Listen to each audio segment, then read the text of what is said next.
নমস্কার, রিতম পডকাস্টের আরেকটা এপিসোডে সবাইকে স্বাগত জানাচ্ছি। আশা করছি নতুন বছরটা সবার খুব ভালো কাটছে। আজকে তোমাদের সাথে আমি শেয়ার করব 2024 সালের একটা দুর্দান্ত ঘটনা। যদি আমার এই ভিডিওটা ফেসবুক থেকে তোমরা শুনছো তাহলে অবশ্যই ফলো করে দিও। ইউটিউব থেকে দেখলে সাবস্ক্রাইব করতে ভুলো না। কানে হেডফোনটা পরে নিও বেটার এক্সপিরিয়েন্সের জন্য। চলো আজকের গল্পটা শুরু করা যাক। আজকের গল্পটা কলকাতা থেকে জয় বিশ্বাস লিখে পাঠিয়েছেন। দাদা যেভাবে গল্পটা লিখেছে তোমাদের সামনে ঠিক সেইভাবে তুলে ধরার চেষ্টা করলাম। সবাইকে নমস্কার জানিয়ে গল্পটা শুরু করছি আজকের। আমি জয় বিশ্বাস, কলকাতা থেকে। সময়টা ছিল 2024, আজ থেকে 2 বছর আগে। অফিস থেকে পিকনিকে গেছিলাম জানুয়ারির 1 তারিখ, 1 জানুয়ারি। অফিসে নাই নাই করে আমরা লোকজন ছিলাম 30 থেকে 40 জন। ঘটনাটা ঘটে চুঁচুড়ায়। আমরা চুঁচুড়ায় পিকনিকে গেছিলাম। জায়গাটার একটু বর্ণনা আগে দিয়ে দিই। আমরা একটা ছোট্ট কটেজ মতো ভাড়া করেছিলাম। ক্যাটারিং ফ্যাটারিং সব তারা প্রোভাইড করছিল, আর আমাদের কস্টিংয়েও পুষিয়ে যাচ্ছিল, সেহেতু জায়গাটাকে নিয়ে নিই। জায়গাটা কটেজটার উল্টো দিকে একটা পুকুর রয়েছে, আর জায়গাটা পুরোটা একটা মাঠ। একটা খুব সুন্দর ওখানে একটা কি বলে ফোয়ারার মতো রয়েছে, আর একটা বাথরুম, আর ছোট্ট একটা রুম যেখানে সবাই ব্যাগ ট্যাগ রাখতে পারবে। তো যাই হোক, খুব আনন্দ হচ্ছিল। সময়টা 4:30। হালকা একটুখানি ড্রিঙ্ক করেছিলাম। তখন আমার বয়স 25 বছর। হালকা ড্রিঙ্ক করে মেয়েদের মতো আনন্দ করছি। ঠিক কাটায় 5:45 ওয়াশরুমে যাই আমি ফার্স্ট। মানে আমি পিকনিকে ঢোকার পর থেকে ওয়াশরুম ইউজ করিনি। তো 5:45 থেকে 50-এর মধ্যে আমি একবার ওয়াশরুমে যাই। ওয়াশরুমে গিয়ে আমি বাথরুম করছি, সেই টাইমে আমার মনে হলো আমার দরজার বাইরে কেউ দাঁড়িয়ে রয়েছে। কিন্তু বলে দিই, ওই টাইমটাতে আমাদের যে কটা এমপ্লয়ি ছিল যারা দূরে দূরের থেকে এসে তারা সব বাড়ি চলে গেছে। মোটামুটি আমরা 10 থেকে 12 জন ছিলাম ওখানে। তো বাথরুমের ওই দিকটাতে কেউ ছিল না। তো আমি যাই হোক, আমি বাথরুম করছি। আমার মনে হলো আমার বাথরুমের বাইরে কেউ একটা দাঁড়িয়ে কন্টিনিউ আওয়াজ করছে, আর আওয়াজটা না ঠিক মানে কথা বলার মতো না, গোঙাচ্ছে কেউ। তো আমি বললাম হয়তো কেউ ইয়ার্কি টিয়ার্কি করছে বা কারো বেশি নেশা হয়ে গেছে। আমি অত কিছু খেয়াল না করে বাথরুম থেকে বেরাই। বাইরে কেউ নেই, মানে একদম ফাঁকা। ঠান্ডা একটা আবহাওয়া বইছে। হালকা বাইরে থেকে কুকুরের চিল্লানোর আওয়াজ। পুরো জায়গাটা একদম শান্ত। কিন্তু কেন জানি না আমার গাটা হঠাৎ করে একটু ছমছমিয়ে উঠলো। ভয় পেয়ে গেলাম। যাই হোক, আমি ওদের সাথে গিয়ে আবার আনন্দ করতে শুরু করি। আমি ওখানে নাচানাচি করছি, গান টান বাজছে। কিন্তু জানি না কেন আমার বারে বারে মনে হচ্ছে বাথরুমের দিক দিয়ে কেউ আমাকে দেখছে আর ডাকার চেষ্টা করছে। ঘুরে ফিরে চোখটা সেই বাথরুমের ওই জঙ্গলটার দিকেই যাচ্ছে। তো যাই হোক, আমি নাচানাচি করতে করতে হঠাৎ আরেকবার তাকালাম। তখন হালকা হালকা অন্ধকার নামছে, শীতকাল, অন্ধকার নামছে, 6টা বাজতে যায়। আমি বাথরুমের দিকে তাকিয়ে দেখলাম একটা ছেলে, বয়স অনেক কম, কত হবে 12-13 বছর, একদম বাচ্চা, কালো চেহারা, নোংরা একটা জামা আর একটা হাফ প্যান্ট পরে ঠিক বাথরুমটাকে ধরে দাঁড়িয়ে রয়েছে আর আমার দিকে তাকিয়ে রয়েছে। ওর মুখ পুরো কালো, চোখগুলো একদম লাল। এবার অনেক সময় হয় না, কোনো গরিব বাচ্চা ঢুকে যায়, তো ওই দিকে না আমাদের হার্ড ড্রিঙ্কসগুলো রাখা ছিল। তো আমি বললাম যে ওকে খেয়েছে। আমি না গেলাম, গিয়ে জিজ্ঞেস করলাম, আচ্ছা তুমি এখানে থাকো নাকি, আর তুমি এখানে কি করছো বাবু? ছেলেটা এক দৃষ্টিতে আমার দিকে তাকিয়ে রয়েছে। ছেলেটার চোখের দিকে তাকালে যে কেউ বলে দেবে সে খুব রেগে রয়েছে। হয়তো আমাদের গান বাজনার জন্য তার খুব ডিস্টার্ব হচ্ছে। সে বারবার আমাদের এমপ্লয়ীদের দিকে তাকাচ্ছে যারা নাচ করছে গানে, আর একবার করে আমার দিকে তাকাচ্ছে। চারিদিকটা যে কি নিস্তব্ধ হয়ে যাচ্ছে তোমরা বুঝতে পারবে না। মানে আমার সাথে খালি হচ্ছে, গান বাজছে এত জোরে আমার কানে না, আসছে না গানের আওয়াজ, মনে হচ্ছে কিছু তো একটা ঘটবে। আমি না বাচ্চাটাকে বারবার জিজ্ঞেস করছি, তুমি এখানে থাকো, তুমি কিছু খাবে? ওনা কিছু না বলে একটা খুব বাজে একটা হাসি দিয়ে বাথরুমে গিয়ে বাথরুমের গেটটা ভেতর দিয়ে আটকে দিল। আমি কন্টিনিউ ধাক্কা মারছি যে ও ভেতরে কি করছে। শেষে গিয়ে আমি একটা জোরে ধাক্কা মারি, গেটটা খুলে যায়। আমি খুব রাগের চোটে না বাথরুমে ঢুকে বলি, এই গেটটা আটকাচ্ছ কেন তুমি? এইটা বলা শেষ করতে পারলাম না, আমি দেখি বাথরুমের মধ্যে কেউ নেই, শুধু নিজে নিজে একবার ফ্ল্যাশ হয়ে গেল। আমার সারা শরীর ওখানে কেঁপে উঠলো। বাথরুম থেকে বেরোতে যাব, হঠাৎ করে না পেটটা কেরম একটা মোচড় দিয়ে উঠলো, যেন এটা কেউ করাচ্ছে। যাই হোক, আমি আরেকবার বাথরুমে গেলাম। বাথরুম করে আমি বেরাচ্ছি, গেটটা আর খুলছে না। মনে হচ্ছে বাইরে দিয়ে কেউ, বাথরুমের বাইরে দিয়ে কেউ গেটটাকে টেনে ধরে রয়েছে। আমি না অনেকক্ষণ ধরে চেষ্টা করছি, এবার আমার মনে হলো কেউ আমার সাথে ফাজলামি করছে। আমি কি হোল দিয়ে দেখলাম, বাইরে একজন দাঁড়িয়ে রয়েছে, বিশাল বড় বড় চুল, তার মুখটা আমি স্পষ্ট দেখতে পাচ্ছি না, শুধু দেখছি সে গুঙিয়ে যাচ্ছে।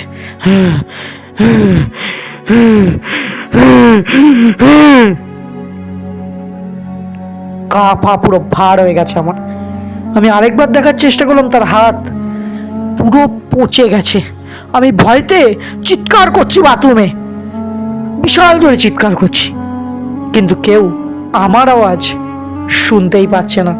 আমি ফোনটা বের করে আমার বসকে ফোন করার চেষ্টা করলাম, কিন্তু এটা কি হলো, ফোনে যে নেটওয়ার্ক নেই, আর বারবার কেউ আমাকে ডাকছে বাইরে থেকে, জয় জয় জয়। তারপরে আমার সাথে কি হয়েছে আমার মনে নেই। আমি যখন চোখ খুলি, আমি দেখি আমার বন্ধু বান্ধব দাঁড়িয়ে রয়েছে, আমার মুখে চোখে জল ছেটাচ্ছে, বলছে আমি নাকি নেশা করে পড়ে গেছি। তাহলে কি আমি স্বপ্ন দেখছিলাম, নাকি যেগুলো হলো সেগুলো সত্যিই হলো? যাই হোক, আমি উঠে বাসের দিকে রওনা দিলাম। বাসটা হালকা করে ছেড়ে দিল। মাথার মধ্যে একটা চিন্তাই বারবার ঘুরছে, তারা কে, তারা কেন এলো? হঠাৎ করে বাসটা না থেমে গেল একটা জায়গায়। আমরা বুঝতে পারলাম না কি হলো, বাসটা না চালুই হচ্ছে না, মানে ইঞ্জিনটা অফ হয়ে গেছে। বারবার ট্রাই করছে ড্রাইভার, কিন্তু বাস স্টার্ট হচ্ছে না।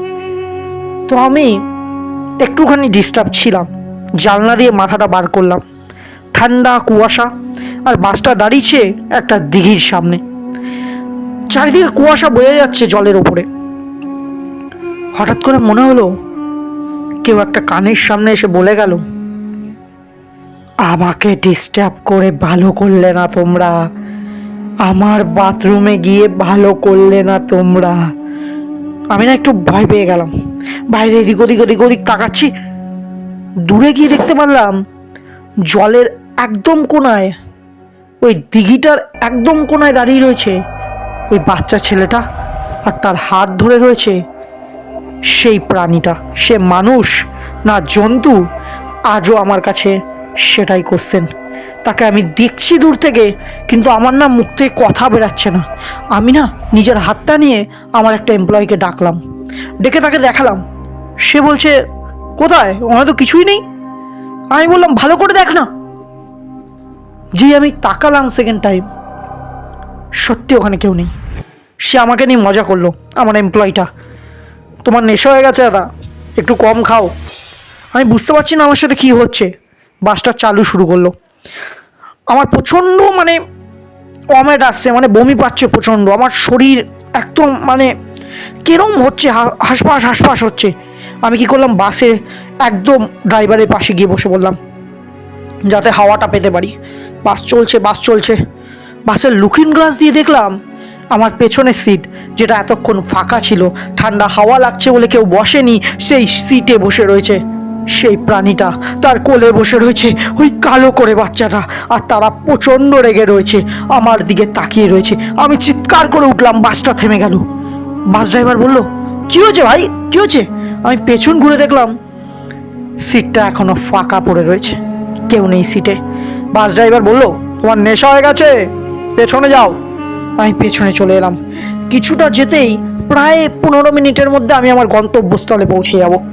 আমি বসে রয়েছি, মনে হলো কারো একটা ঠান্ডা কনকনে হাত আমার হাতের উপরে পড়লো, কি আমার হাত থেকে গ্রিপ করলো। আমি বুঝতে পারলাম না এই ঠান্ডা হাতটা কার। আমি ঘুরে দেখলাম এই বাচ্চা ছেলেটা আমার পাশে বসে আমার হাতটাকে ধরে আছে, আর আমার দিকে তাকিয়ে খিল খিল করে হাসছে, প্রচণ্ড খুশি সে, আর বলছে আমাদের দলে যোগ দেওয়ার জন্য তৈরি হও, তৈরি হও। আমি আবারও ব্ল্যাক আউট হয়ে যাই। পরে চোখ খোলার পরে দেখি বাসটা গন্তব্যস্থলে চলে এসছে। আমি ঘুমিয়ে পড়েছিলাম। আমি নামি, সবাই প্রথমে তো আমি ভাবি সবাইও যাই বলছে আমি নাকি হ্যালুসিনেট করছি। তো যাই হোক, আমি বাড়ি আসি। সেদিন রাতে আমার 102 জ্বর, সারা গা ব্যথায় ফেটে যাচ্ছে, আর যতবার আমি চোখ বন্ধ করছি মনে হচ্ছে কেউ আমার গলাটাকে টিপে ধরছে, মনে হচ্ছে কেউ আমাকে মারার চেষ্টা করছে, মনে হচ্ছে আমার রুমটার ভেতরে আমি একা নই, মনে হচ্ছে আমার রুমের ভিতরে কেউ একটা কন্টিনিউ হাঁটছে। আর যতবার আমি কেঁপে কেঁপে উঠছি আমি দেখছি আমার পাশে আমার মা বসে রয়েছে আর বলছে তুই কেঁপে কেন উঠছিস, কিন্তু আমার মুখ দিয়ে কোনো কথা বেরাচ্ছে না। আমি শুধু দেখছি আমার উপরে, আমার বুকের উপরে সেই প্রাণীটা বসে রয়েছে আর ওই বাচ্চাটা বসে রয়েছে, তাদের মুখের দিয়ে কালো কালো লালা পড়ছে আমার মুখের উপর। আমি খালি কাঁপছি। আর পরেরটুকু আমি আমার মায়ের মুখ থেকে শুনি ওরা নাকি দেখছে আমি চোখ বন্ধ করে চিৎকার করছি আর কাঁপছি। ওরা কোনো কিছু না দেখে আমাকে সেই রাতেই প্রায় 12:30-1টার সময় হসপিটালে শিফট করে। হসপিটালের লোক আমাকে বেডের সাথে বেঁধে রেখেছিল।